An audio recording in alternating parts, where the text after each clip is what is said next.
আজকে গাজীপুরে বৃষ্টির কারণে মহল্লা ডুবে গেছে, ঘর বাড়িতে অনেক পানি, মানুষজনের আমাদের এলাকায় বৃষ্টির পানিতে পুরা মহল্লা ভরে গেছে, অবস্থা খুবই ভয়াবহ, খুবই খারাপ।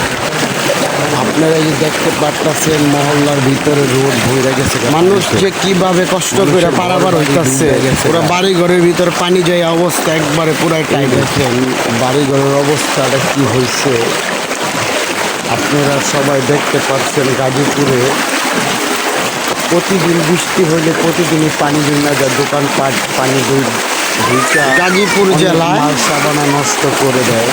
এদিকটা দেখেন রাস্তা ভেঙে গেছে, অবস্থা খুবই খারাপ, পানির যে স্রোত, মানুষজনের চলাফেরা খুবই কষ্ট। গাজীপুরে কালিয়াকুর, গাজীপুর একটুখানি বৃষ্টি হইলে মহল্লায় মহল্লা পুরা তলায় যায় আমার পানিতে। রাস্তা নাই, রাস্তার উপর দিয়ে পানিটা নাই না, বাড়ি মানুষজনের চলাচলের কষ্ট, অবস্থা খুবই খারাপ। মানুষজন চলাফেরা করতে অফিস আদালতে যাইতে পারে না, মানুষজন অফিস বন্ধ দিয়ে দেয় পানির কারণে।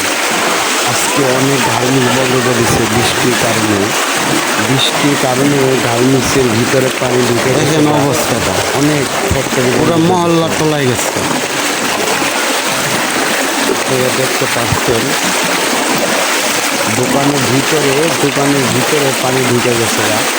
বন্ধুরা এই দেখেন মহল্লার ভিতরে পানি, অবস্থা খুবই খারাপ। আপনারা ভিডিওটা বেশি বেশি করে শেয়ার করে দেবেন, যদি ভালো লাগে অবশ্যই লাইক কমেন্ট করবেন, কারণ অনেক কষ্ট করে ভিডিওটা তৈরি করছি। মানুষজন দেখেন অফিস থেকে ঘুরাইলো, অফিস বন্ধ হচ্ছে, দুনিয়ার ময়লা পানি দিয়া বোঝা হয়ে গেছে। দেখেন বাসা বাড়িতে পানি অবস্থা, হাত পালং সব ভিজে গেছে। ভাইয়েরা ভিডিওটা বেশি বেশি করে শেয়ার করে দিবেন। কীভাবে খুবই ভয়াবহ অবস্থা। আপনারা যেখান থেকে ভিডিওটা দেখতেছেন অবশ্যই মানুষজনের চলাচলের অনেক কষ্ট, যাতে অন্যরা দেখতে পারে। এই বৃষ্টির কারণে অনেক কষ্ট হইতেছে গাজীপুরবাসী।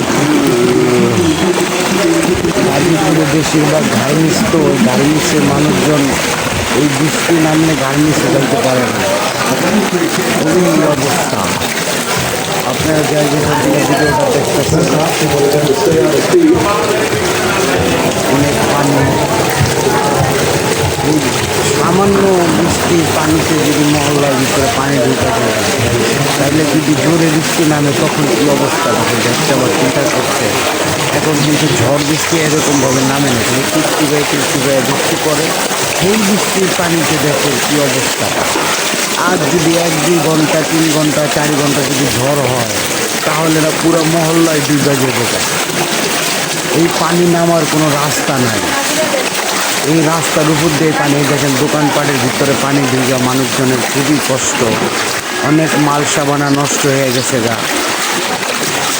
রাতের থেকে বৃষ্টিটা নামছে, এই বৃষ্টির পানিটা মহল্লার ভিতরে ঢুকে গেছে, এই পানিটা নামার কোনো রাস্তা নাই, এই রাস্তার ভিতরে ঢুকে গেছে, বাড়িঘরের ভিতরে ঢুকে গেছে, খুবই কষ্ট হইতেছে। সাধারণ মানুষ চলাফেরা করতে পারতেছে না, গাড়ি ঘোড়া নাই, কীভাবে অফিসে যাবে, ভিডিও করতে করতে যাইতেছি, কোথায় রান্না করবো, সব কিছু ডুবে গেছে।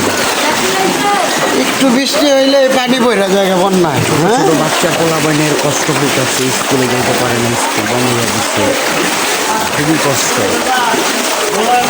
মেইন রোডে থেকে শুরু করে একবারে আপনার মহল্লার ভিতরে যে রোড আছে সব ভিতরে পানি ঢুকে গেছে, সব বন্ধ পানি কারণে। এটারে দৌড়াদৌড়ি করতেছে, মাল সাবানে কীভাবে করবে তাড়াতাড়ি। রাত্রে দোকান বন্ধ করে যাচ্ছে, আর দেখি দোকানের ভিতরে পানি, সকালবেলা উল্টা দেখেন অবস্থা, অনেক প্রচুর পরিমাণ পানি হচ্ছে, যে পুরো গাড়ি ঘোড়া চলতে সমস্যা হচ্ছে। দেখেন বাড়ির ভিতরে কত পরিমাণ পানি হচ্ছে, দেখছেন অবস্থাটা। এই যে দেখেন মানুষ দোকানের ভিতরে বৈশাখ ফুটবল খেলা দেখতেছে, কীভাবে বিশ্বকাপ ফুটবল খেলা দেখতেছে। আজকে আর্জেন্টিনার খেলা আসলে 7টা বাজে, এই অবস্থা। এদিকটা নামা জায়গা ওদিকটা পানি বেশি আর ওইটা জায়গায় পানি নেই দেখেন কী অবস্থা বাড়ি ঘরের ভিতরে পানি দুটা মহল্লা এই পানি এই যে সামান্য ড্রেনে এই পানিটা নামতে পারে না